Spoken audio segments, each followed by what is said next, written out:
Welcome back. We're continuing our discussion on the state of Venezuela and why we need to be concerned as Canadians and what the future holds for Venezuelans in Venezuela. And joining me again is Jon Hartley.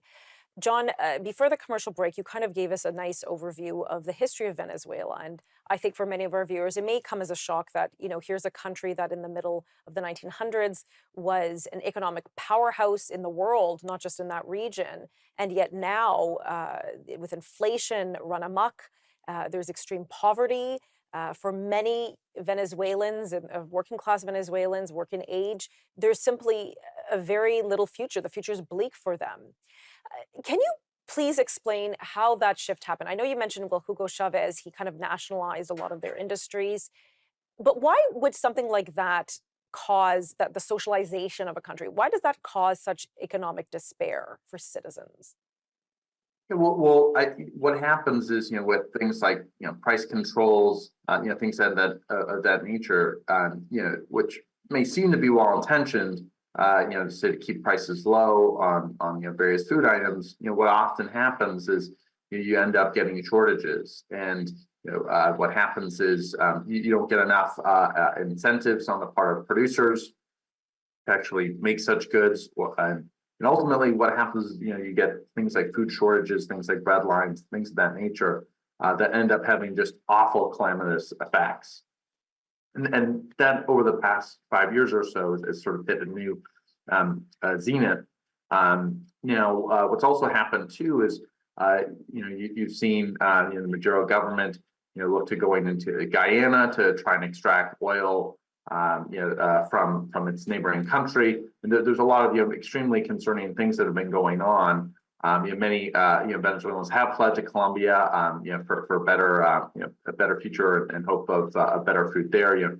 Hyperinflation has also been very, very difficult as well. Again, that's since subsided, since they've dollarized.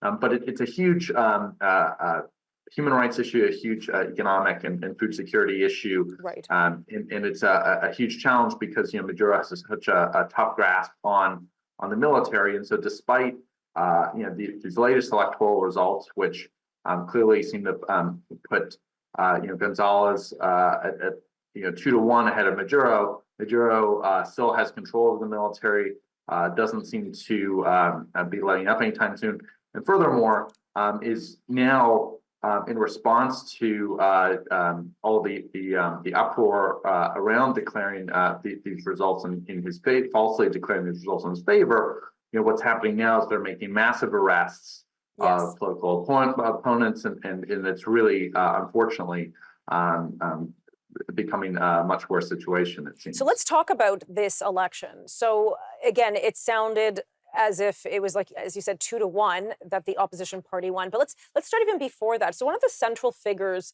in this election is actually opposition leader Marina Corina Machado. She was banned from running by President Maduro. How is that possible? Well, when the incumbent government, controls the means of actually conducting the election, they along with, their control effectively of the judiciary, can, attempt to do these things. Right. Unfortunately, and when the judiciary stands behind the Maduro regime, that's how these things happen. Now, the U.S. government last year, the Biden administration attempted to push for a free and fair election by negotiating with the Maduro regime, and in exchange for a fair election, they began the process of reducing some of those sanctions that were imposed 4 years ago that I mentioned. Right. The last time that an election in Venezuela took place, and Maduro again claimed it for himself, and so that seemed to be or was a hopeful strategy for the Biden administration, but has played out quite terribly, I think.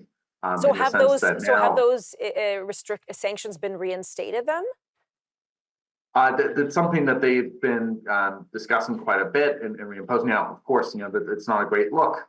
Completely reversing on what your previous strategy had been. Right now, I think that, the main focus is really trying to recognize the opposition there's a number of things that you can do as an ally. You can allow the opposition to populate Venezuelan embassies and consulates throughout the world. That's something that they did with Juan Guaido 4 years ago, and that many countries around the world recognize Juan Guaido as the rightfully elected leader. I'm going to Now, pause you there's only there. so We much have to that go to they can do. commercial, but we'll pick this up in just a moment.